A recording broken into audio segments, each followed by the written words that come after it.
जय हिंद दोस्तों इस वीडियो में मैं आपको बताने वाला हूं हिंदी व्याकरण के अंतर्गत तद्भव एवं तत्सम जो आपके बोर्ड एग्जाम में यहां से 1 नंबर का प्रश्न पूछा जाएगा। अब आप सोच रहे होंगे कि 1 नंबर के लिए इतना बड़ा वीडियो देखने से क्या मतलब निकलेगा। देखिए मैं आपको पूरा रूल समझाता हूं। यदि आप चाहते हैं आपका 90% के ऊपर अर्थात 90% प्लस रिजल्ट बने तो आपको क्या क्या फॉलो करना होगा पहले उसको समझ लीजिए। ये एक एक नंबर क्यों कीमती होगा आप समझ लीजिए। देखिए 30 नंबर आपको स्कूल से मिलेगा अर्थात 30% आपका यहीं से तैयार हो गया। सभी सब्जेक्टों में 20 बहुविकल्पी प्रश्न आएगा तो अगर 20 सही रहेंगे तो क्या होगा 20% यहां से तैयार हो गया तो 30-20 कितना हो गया टोटल 50% रिजल्ट आपका सिर्फ आसानी से बन जा रहा है। आपको विशेष ध्यान देना होगा बहुविकल्पी टाइप के क्वेश्चनों में, क्योंकि दोस्तों अगर बहुविकल्पी क्वेश्चन आपका सही है तो सही है पूरा नंबर मिलेगा, गलत है तो गलत है नंबर वहां का कट जाएगा। जो क्वेश्चन सही होगा उसका फुल मार्क्स मिलेगा और जो गलत होगा उसका फुल मार्क्स काट लिया जाएगा। तो 50% तो आपका रिजल्ट बन ही रहा है। सिर्फ कैसे 30% आपका स्कूल से मिल जा रहा है और 20% आप बहुविकल्पी क्वेश्चनों को करके पा सकते हैं। मैं आपको दावा दे रहा हूं 90% प्लस दिलाने का। तो 50 तो आप ऐसे ही पा गए हैं, अब आपको पाना कितना है 40%। 40% अब देखिए 50 अभी देखिए 50 नंबर का पेपर अभी बचा है आपका। 30-20-50 तो यहाँ पे हो गया, 50 नंबर का पेपर आपका बच रहा है। अब इस 50 नंबर के पेपर को आप कैसे सॉल्व करेंगे, ये जो भी क्वेश्चन आएगा इसमें किस तरीके क्वेश्चन आएगा, कौन कौन से टॉपिक आपको पढ़ने होंगे मैं आगे बताने वाला हूं। ठीक है, अगर चैनल को अभी तक आपने सब्सक्राइब नहीं किया है तो इस चैनल को सब्सक्राइब करके जुड़ जाइए। आपको पूरा कोर्स मिलेगा, घर बैठे आसानी से तैयारी कर सकते हैं सभी सब्जेक्टों की। ठीक है, और 90% आप आसानी से रिजल्ट बना सकते हैं। फिलहाल हम बात कर रहे हैं हिंदी व्याकरण के अंतर्गत यहाँ पर तद्भव एवं तत्सम से, जो 1 नंबर का यहाँ से बहुविकल्पी प्रश्न आएगा आपके बोर्ड एग्जाम में। ठीक है, तो सबसे पहले आपको क्या क्या पढ़ना है ये समझा दे रहा हूं, और उससे पहले आप ये समझ लो इसका डिफिनीशन क्या है। पहले आप तद्भव को समझ लो। ऐसे शब्द जो संस्कृत भाषा से सीधे ना आकर परिवर्तित होकर हिंदी भाषा में आए हैं उन्हें तद्भव शब्द कहते हैं। समझ में आया? देखिए ऐसे शब्द जो संस्कृत भाषा में सीधे तौर पर नहीं आते बल्कि वो हिंदी भाषा से परिवर्तित होकर आए हैं उन्हें हम क्या कहते हैं, वो क्या है परिवर्तित होकर आए हैं उन्हें हम तद्भव शब्द कहते हैं। जैसे आधा, खेत, घी, पतोहू, बाँझ, कान, आग, आंसू। सीधी सीधी भाषा में कहें, अगर हम अपनी भाषा में इसको समझाना चाहें तो तद्भव ऐसे शब्दों को कहा जाता है जो रोजाना हम अपनी बोलचाल की भाषा में शब्दों को यूज करते हैं, उन्हीं शब्दों को तद्भव शब्द कहते हैं। ठीक है, अब हम समझते हैं तत्सम शब्द को। ऐसे शब्द जो संस्कृत भाषा से बिना परिवर्तन के हिंदी भाषा में आए हैं उसे तत्सम शब्द कहते हैं। कुछ ऐसे शब्द होते हैं जो दोस्तों बिना परिवर्तन के ही क्या हैं हिंदी भाषा में आए, जैसे अर्ध, क्षेत्र। देखिए आधा को हम क्या बोलते हैं, आधा। आधा अपनी बोलचाल की भाषा में क्या बोलते हैं भैया, आधा आधा कर दो। आधा हम अपनी बोलचाल की भाषा में कहते हैं, लेकिन अगर संस्कृत में जाएंगे तो अर्ध। ठीक है, तो संस्कृत का जहां पे आपको शब्द दिखे, संस्कृत से रिलेटेड आपको शब्द महसूस हो कि ये संस्कृत का शब्द है, बोलने पर आभास हो तो वो तत्सम शब्द हो जाएगा। और बोलचाल की भाषा में लगता है ये प्योर हिंदी है, शुद्ध हिंदी लग रहा है, गंवार वाला हिंदी लग रहा है, वो समझ लीजिए तद्भव शब्द है। ठीक है, कैसे समझो, आधा अर्ध, खेत को हम क्या कहेंगे, क्षेत्र। ध्यान दीजिएगा, अगर कोई भी तद्भव दिया गया है, ख लिखा है, तो जब भी तत्सम आप उसका बनाइएगा ख की जगह पर क्या कर दीजिएगा, छ कर दीजिएगा, और त की जगह पर त्र कर दीजिएगा। अब ध्यान दीजिए, घी जब ख रहेगा तभी छ करिएगा और कहीं भी चेंज मत करिएगा, ख का हमेशा छ हो जाता है संस्कृत में। घी तद्भव शब्द है, अगर इसका तत्सम पूछा जाए तो धृत हो जाएगा।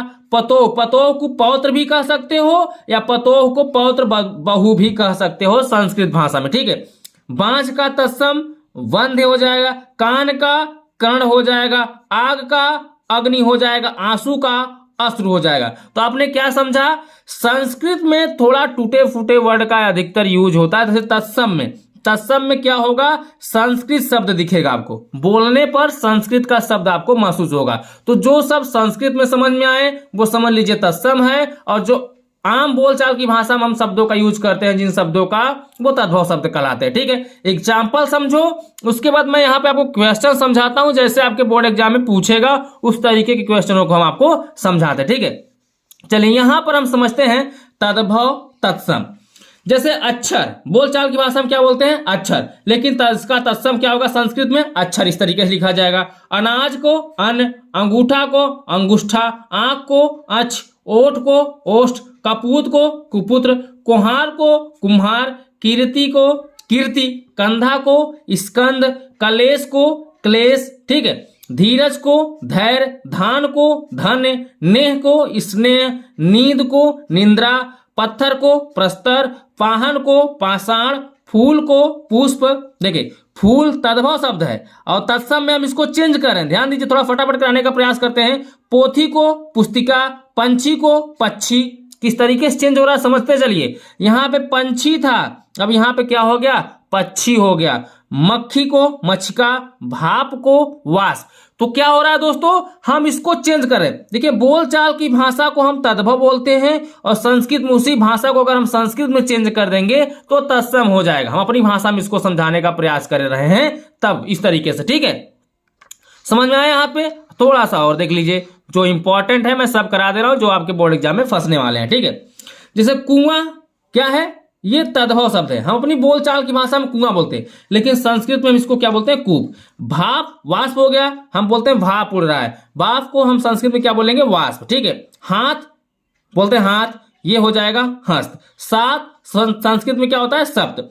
तो समझ आया ना, जो संस्कृत के शब्द दिखे वो समझ लीजिए तत्सम है, और जो अपनी बोलचाल की भाषा में हम यूज करते हैं शब्दों, जिन शब्दों का, वो समझ जाइए तद्भव है। क्लियर। चलिए, कपड़ा का वसन, ठीक है, खीर का क्षीर हो जाएगा। मैंने क्या होता है, जहां पे ख हो वहां पे आप छ कर दिया करिए। ठीक है, गांव का ग्राम, गोबर का गोविष्ठा, गधा का गर्दभ, गेहूं का गोधूम, घर का गृह, जेठ का ज्येष्ठ, तालाब का तड़ाग हो जाएगा।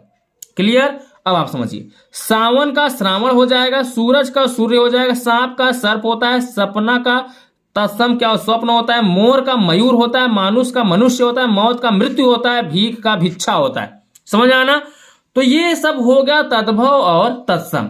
बाई साइड तद्भव, फिर तत्सम, फिर तद्भव, फिर तत्सम।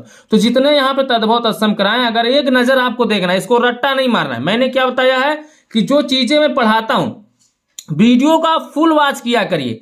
सबसे पहले तो आपको समझना जरूरी है। अगर आप घर में बैठ के इसको रटना चाहते हैं तो भैया आप रटिए, मेरे ऊपर कोई दोष मत दीजिएगा। वीडियो को फुल वॉच किया करिए, जो मैं समझाना चाहता हूं उसको अच्छे से समझा करिए। जब समझ जाएंगे ना तो दिमाग में आपके सेट हो जाएगा, फिर दोबारा निकलने वाला है नहीं। और अपने से अगर रट्टा मारना चाहते हैं तो बाकी आपकी मर्जी, आप जो भी करना चाहें कर सकते हैं, लेकिन बाद में मुझे क्लेम मत करिएगा। ठीक है, मैं जो बता रहा हूं अगर अच्छे से आप ध्यान से समझ रहे हो, सुन रहे हो, तो बेहतर करोगे एग्जाम में, इसकी मैं गारंटी दे रहा हूं। ठीक है, चलो दोस्तों, अब हम तद्भव और तत्सम से रिलेटेड आपके बोर्ड एग्जाम में क्वेश्चन कैसे पूछे जाते हैं और कैसे पूछे जाने की संभावना है, वैसे क्वेश्चनों को मैं यहां पर करा दे रहा हूं। ऑटोमेटिक आपको समझ में आ जाएगा। और हाँ, आपसे मैं क्वेश्चन भी करूंगा जिसका जवाब आपको कमेंट में देना होगा। तो चलो क्वेश्चन को देख लेते हैं। अब देखिए दोस्तों, क्वेश्चन नंबर फर्स्ट, दही शब्द का तत्सम होगा। इस तरीके से 4 ऑप्शन दिया रहेगा, आपको मार्कशीट मिलेगा भरने के लिए। तो सबसे पहले देखिए पूरे ऑप्शन को आप पढ़िएगा, दूध, दधी, दघी, दधु। तो देखिए दघी कोई शब्द नहीं है, दध भी कोई शब्द नहीं है, दध भी नहीं है, बच रहा है क्या, दधी। ठीक है, तो ये इसका राइट आंसर हो जाएगा ऑप्शन नंबर बी, दधी। दही का अगर देखा जाए तत्सम शब्द तो दधी होगा, क्योंकि ये संस्कृत शब्द है। ठीक है, अगर दूध का पूछा जाए, दूध का, तो उसका होता है दुग्ध होता है। क्या होता है, दुग्ध। ठीक है, समझ में आया ना। चलिए अब हम देखते हैं काज। काज शब्द का तत्सम रूप है। तत्सम मतलब इसका संस्कृत में क्या, भैया कोई आपके पास काम काज नहीं है क्या। हम बोलचाल की भाषा में क्या प्रयोग करते हैं, काम और काज। भैया आप फालतू घूमते रहते हो, आपके पास कोई काम काज नहीं है क्या, काम काज। काज का मतलब देखिए ऑप्शन दिया है, कार्य, कर्म, छिद्र, श्रम। तो काम काज, काज का मतलब होता है कार्य, अर्थात कोई काम आपके पास नहीं है, कार्य नहीं है आपके पास, तो काज हम बोल चाल की भाषा में बोलते हैं काम काज। तो यहाँ पे काज क्या है, बोल चाल की भाषा में प्रयोग करते हैं, तो अर्थात ये तद्भव शब्द हो गया, लेकिन इसका तत्सम क्या हो जाएगा, कार्य हो जाएगा। ठीक है, चलिए क्वेश्चन नंबर 3, निम्नलिखित में से तद्भव शब्द है। तद्भव शब्द का मतलब जो हम अपनी बोलचाल की भाषा में प्रयोग करते हैं, जिन शब्दों का, वही तद्भव शब्द है। कर्ण, कर्ण, कर्ण क्या है दोस्तों, ये तत्सम शब्द है, संस्कृत का शब्द है। ठीक है, अब देखिए कर्ण, कर्ण मतलब कान का, ये कान, कान को हम क्या बोलते हैं, तत्सम में कर्ण, अर्थात संस्कृत में हम कर्ण बोलते हैं। वानर, बंदर को हम क्या बोलते हैं, वानर बोलते हैं। ठीक है, तो बंदर क्या हो गया, बोलचाल की भाषा में बंदर बोलते हैं, लेकिन संस्कृत में उसको क्या लिखते हैं, वानर लिखते हैं। घी, घी क्या हो गया आपका दोस्तों, तद्भव शब्द हो गया, और इसका अगर हम बनाए तत्सम तो क्या होता है, धृत होता है। ठीक है, और गोधूम क्या होता है, गेहूं, गेहूं क्या होता है दोस्तों, ये आपका बोलचाल की भाषा में गेहूं बोलते हैं, लेकिन संस्कृत में क्या होता है, गोधूम होता है। ठीक है, तो आपको यहाँ बोला है कि तद्भव शब्द है, इनमें चारों में से छांटना है कि तद्भव शब्द कौन सा है। तो कर्ण कान का तत्सम हो गया, वानर बंदर का हो गया, गोधूम गेहूं का तत्सम शब्द हो गया, तो तद्भव कौन बचा, घी, क्योंकि घी क्या होता है, ये तद्भव शब्द होता है, अगर धृत होता तो समझ लीजिए तत्सम हो जाता। ठीक है, अब देखिए क्वेश्चन नंबर 4, निम्नलिखित में से तत्सम शब्द है, तत्सम का मतलब संस्कृत वाला शब्द आपको ढूंढना है। दांत, दांत का क्या होगा तत्सम, दंत होता है। ठीक है, तो यहां ध्यान दीजिए तत्सम शब्द आपको ढूंढना है, तो दांत हम अपनी बोलचाल की भाषा में प्रयोग करते हैं, अगर देखा है तत्सम तो दंत होता है। धीरज का धैर्य होता है। वाष्प, भाप का वाष्प होता है। मूस, मूस क्या होता है दोस्तों, मूस अर्थात चूहा। तो तत्सम आपसे पूछा गया है, क्या पूछा गया है, तत्सम शब्द है, तो तत्सम शब्द क्या हो जाएगा, वाष्प हो जाएगा। ठीक है, क्योंकि संस्कृत का शब्द यहाँ पे सिर्फ वाष्प ही दिख रहा है। अब आप देखेंगे क्वेश्चन नंबर 4, जिसका उत्तर आपको देना होगा, कमेंट में बताना होगा। और स्कंद, यहाँ पे क्या दिया गया है, स्कंद शब्द का तद्भव रूप होगा। स्कंद तो तत्सम रूप है, लेकिन अब आपको इसका क्या बताना होगा, तद्भव रूप। 4 ऑप्शन दिए गए हैं, गुठना, कमर, टखना, कंधा। तो आप कमेंट में बताइए इसका कौन सा ऑप्शन सही है, और कमेंट में आप जरूर लिखा करिए उसका हिंदी। बस बहुत सारे बच्चे कमेंट कर देते हैं कि 5वें का ए सही है, 5वें का बी सही है, 5वें का सी सही है, 5वें का डी सही है। इस तरीके से कमेंट मत लिखा करो। ठीक है, आप जब भी कमेंट करें 5वें का, जैसे मान लीजिए यहाँ पे कोई भी ऑप्शन सही हो, ठीक है, जैसे मान लीजिए चौथे का सी सही था, तो चौथे का सी लिखकर वाष्प लिखिए, तो मुझे भी पता चले हाँ आपने सही कमेंट किया है, मेरा विशेष तौर पर ध्यान पड़ेगा। तो इसी तरीके से जब इसका आंसर दीजिएगा तो 5वें का जो भी ऑप्शन होगा ऑप्शन करके फिर राइट आंसर को आप टिक करिएगा। ठीक है, चलिए दोस्तों, तो दोस्तों इस वीडियो में बस इतना ही। आई होप कि आप अच्छे से समझ गए होंगे तद्भव और तत्सम। इससे रिलेटेड आपके बोर्ड एग्जाम में जो क्वेश्चन आएगा आसानी से उसे कर पाएंगे और अच्छा नंबर आप ला पाएंगे। यदि आप चाहते हैं आपका बोर्ड एग्जाम में 90% के ऊपर रिजल्ट बने तो चैनल को सब्सक्राइब करके इस चैनल से जुड़ जाइए, क्योंकि इस चैनल पर सभी सब्जेक्टों का फ्री में तैयारी कराया जा रहा है। जो भी मोस्ट इंपॉर्टेंट क्वेश्चन होंगे, जो भी आपके बोर्ड एग्जाम में फंसने वाले क्वेश्चन होंगे, सब यहाँ पर बता दिया जाएगा। अलग से आपको कुछ नहीं पढ़ना पड़ेगा, कम समय में आप बेहतर रिजल्ट ला सकते हैं। बाकी आप खुद समझदार हो आपको क्या करना है क्या नहीं करना है। चलिए हम आपसे मिलते हैं अगले वीडियो में नेक्स्ट टॉपिक के साथ। तब तक के लिए बाय बाय, जय हिंद, जय भारत।